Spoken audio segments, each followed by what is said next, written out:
నక్కపల్లిలో ఏర్పాటు చేసే bulk drug పార్కును స్థానికంగా ఉన్న ప్రజలంతా కూడా తీవ్రంగా వ్యతిరేకిస్తున్నారు.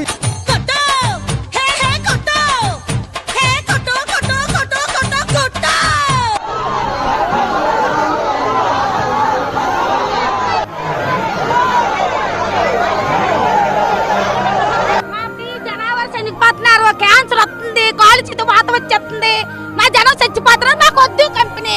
మా వాళ్ళు రాత్రి 12 గంటలకు వచ్చి పగులు 12 గంటలకు ఏటకెళ్ళి చేపలు అమ్మగా బతుకుతారు.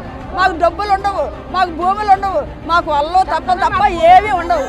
ముందు బ్యాటరీ వచ్చినప్పుడు మేము ఇలా ధర్నా చేసుకుంటా ఒక ఏటొట్టు కూర్చున్నాం. అనిత గారి కారు వేసుకో వచ్చింది.